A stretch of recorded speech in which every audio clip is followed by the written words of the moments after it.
మానవ చరిత్రలోనే మానవుడు తయారు చేసిన అత్యంత భయానకమైన వెపన్ ఏదంటే ఏ దేశం చేతిలో ఉంటుందని అడిగితే ఎవరైనా ఊహించేది ఏంటంటే అమెరికానా, రష్యానా, చైనానా, ఇండియానా, ఉత్తర కొరియానా, జర్మనీయానా, ఫ్రాన్స్ అని అడుగుతారు.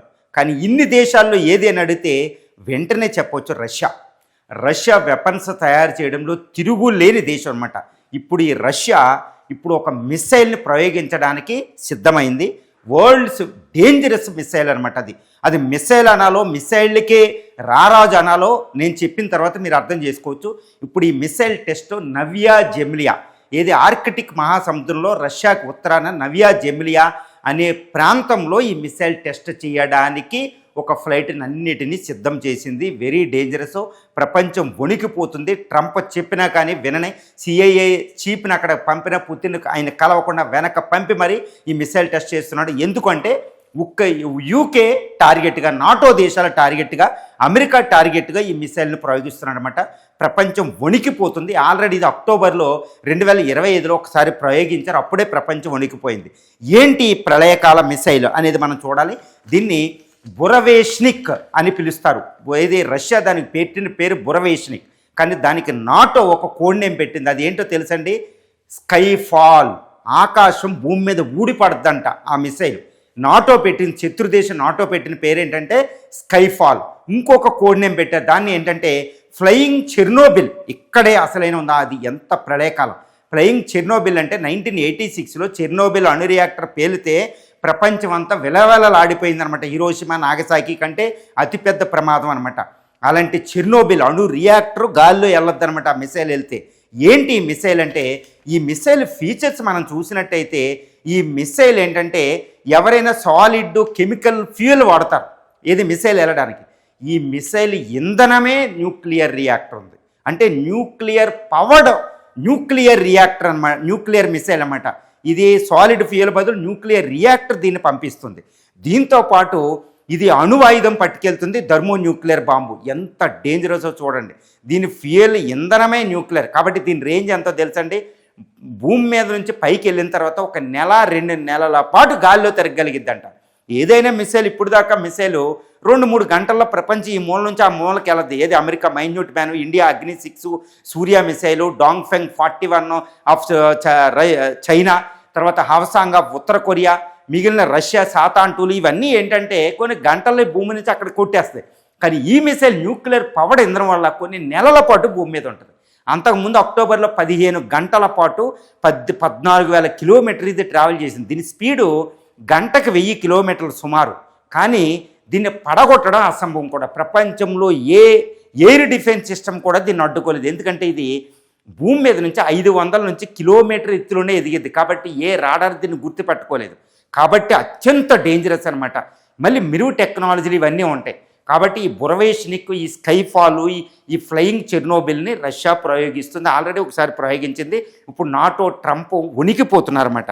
మరి ఏంటి అంటే అసలు దీన్ని ఈ బురవేష్నిక్ ఇప్పుడు పుతిన్ ఎందుకు తీసి ప్రయోగిస్తున్నాడు? ఎవరు వణుకుతున్నారు? ఎందుకంటే నాటో లక్ష్యంగా, నాటోపై అటాక్ కోసమే అనే ఇప్పుడు ట్రంప్ తన C-17 హెర్క్యులస్లో CIA చీఫ్ జాన్ రాడ్క్లిఫ్ని పుతిన్ దగ్గరికి పంపితే పుతిన్ నేను కలవను పొమ్మని చెప్తే ఆయన వెనక్కి వచ్చేసాడు. ఇప్పుడు అది ఒక పెద్ద వివాదం ఇప్పుడు అంతర్జాతీయ సంబంధాల్లో. ఎందుకంటే పుతిన్ అతను కలవలే. ఎందుకంటే యూకే అనవసరంగా సపోర్ట్ చేస్తుంది ఎవరికి? ఉక్రెయిన్కి 150,000 డ్రోన్లు ఇచ్చి తర్వాత తన చేతిలో ఉన్న స్టార్మ్ షాడో లేదా స్కాల్ప్ మిసైల్ బ్లూ ప్రింట్ ఇచ్చింది. అంతే. ఇప్పుడు ఉక్రెయిన్కి సహాయం చేసినందుకు లండన్, యూకే మీద అత్యంత కోపోద్రిక్తంగా ఉన్నాడు పుతిన్. నాటో మీద దాడికి సిద్ధంగా ఉన్నాడు. అందుకే బురవేష్నికి ఇన్విన్సిబుల్ మిసైల్ బయటికి తీశాడు. ఇది అందుకని అమెరికా ట్రంప్ ఒకవేళ ఆపుదామని పంపించినా వినలేదన్నమాట.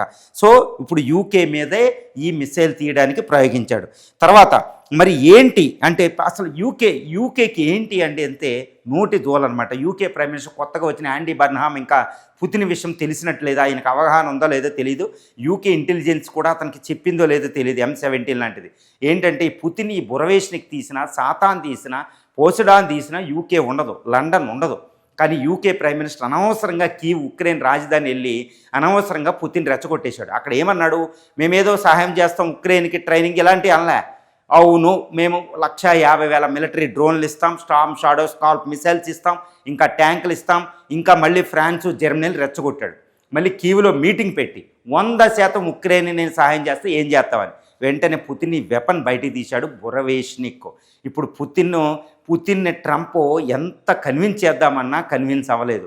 మరి ఇప్పుడు దీంతో పాటు పాసిడాన్ రెడీ చేశాడు, బొల్గరాడో nuclear world's largest nuclear missile ready చేశాడు, TU-95 TU-160 లాంటి బాంబర్స్ని రెడీ చేసి డెడ్ హ్యాండ్తో రెడీగా ఉన్నాడనమాట. 60 న్యూక్లియర్ మిసైల్స్, 900 న్యూక్లియర్ వెపన్స్తో అనవసరంగా పుతిన్ని రెచ్చగొట్టారు. ఇప్పుడు ట్రంప్ ఏం చెప్తున్నాడంటే వైట్ హౌస్లో మాట్లాడుతూ ఈ బురవేష్నికి ఏది ప్రయోగించినా నాటో మీద పుతిన్ దాడి చేయడనే నేను ఊహించుకుంటున్నాడు అంటున్నాడు. కానీ నాటో మీద రష్యా దాడికి సిద్ధంగా ఉంది, ఇది ప్రపంచం వణికిపోతుంది. మరి నాటో దేశాల మీద ఎస్తోనియా, లాత్వియా, లిథియేనియా, రొమేనియా, రీసెంట్గా పోలాండ్ మీద KH-101 missile, Scandinavia, German Frankfurt, ఇప్పుడు యూకే నాటో దేశమైన యూకే మీద ఈ రాత్రికి ఏ సమయంలోనైనా పుతిన్ని అటాక్ చేస్తాడా అనేదే ట్రంప్ భయం. అందుకే CIA చీఫ్ జాన్ రాడ్క్లిఫ్ని C-17 హెర్క్యులస్ మీద అక్కడ మాస్కోకు పంపడం జరిగింది. మాస్కోలో లావ్రోవ్ని మిగిలిన వాళ్ళని స్పైయింగ్ ఏజెంట్ని కలవడం జరిగింది. కానీ పుతిన్ కలవడానికి ఒప్పుకోలేదు. అంటే పుతిన్ చాలా కోపంగా ఉన్నాడు.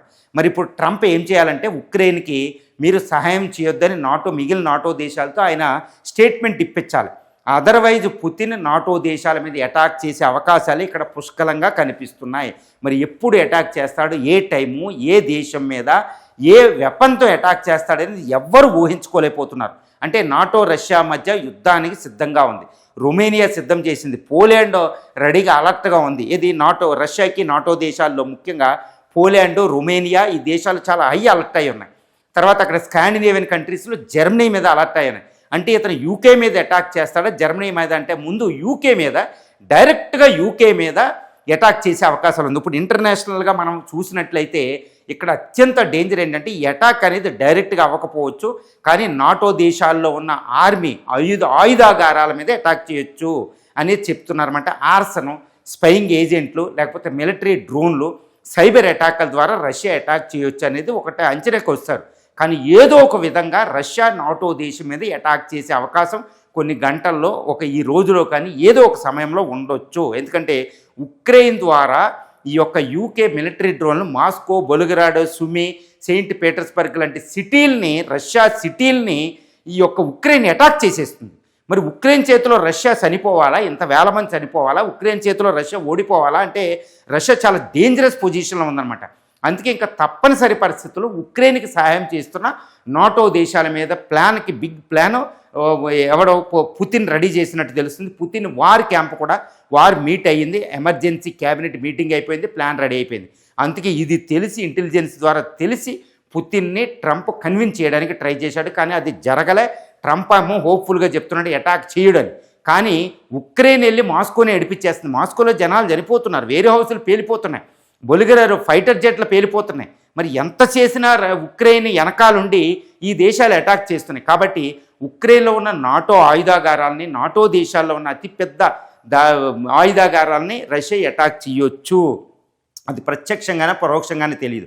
అంటే నాటో రష్యా మీద నాటో మీద రష్యా దాడి చేస్తే అమెరికా ఇన్వాల్వ్ అవ్వాల్సిన పరిస్థితి వస్తుంది. దీన్ని తప్పించడానికే ఈ ట్రంప్ రంగంలో దిగినట్టు తెలుస్తుంది. యుద్ధం అంటే ముందుకెళ్ళే ట్రంప్ రష్యా దాడి అంటే ఎలా ఉంటుందో తెలుసు. కాబట్టి ఇప్పుడు ఈ బురవేష్నిక్ మిసైలు ప్రయోగమే అత్యంత డేంజరు. ఈ మిసైల్ ఇప్పుడు ఎలా వెళుతుంది అంటే ఈ మిసైల్ యూరోపు, లండన్ మీదుగా ప్రయోగించే అవకాశం ఉంది మన వ్లాడిమిర్ పుతిన్ అనమాట. అంటే లండన్, పారిస్ల మీదుగా ఇది వెళ్ళే అవకాశం ఉంది. ఇప్పటికే వ్లాడిమిర్ పుతిన్ ఏంటంటే రష్యా దళాలు ఇప్పటికే కొన్న న్యూక్లియర్ మిసైల్ ఇస్కిందర్ మిసైల్ని ఉక్రెయిన్ మీదకి వేయడం జరిగింది. అది ఎంత డేంజర్ అంటే దాన్ని అవాయిడ్ చేయడానికి కూడా దిక్కులేదు, దాన్ని పట్టుకోవడానికి డిటెక్ట్ చేయడానికి కూడా దిక్కులేదనమాట. కాబట్టి రష్యాని రెచ్చగొట్టేసి అనవసరంగా యాండీ బర్న్హామ్ నోటి దూలతో రెచ్చగొట్టేశాడు. కాబట్టి ఇప్పుడు పరిస్థితి ఎలా ఉంటుందో ఊహించలేని పరిస్థితి నాటో వర్సెస్ రష్యా మధ్య మనకి ఉందని చెప్పొచ్చు.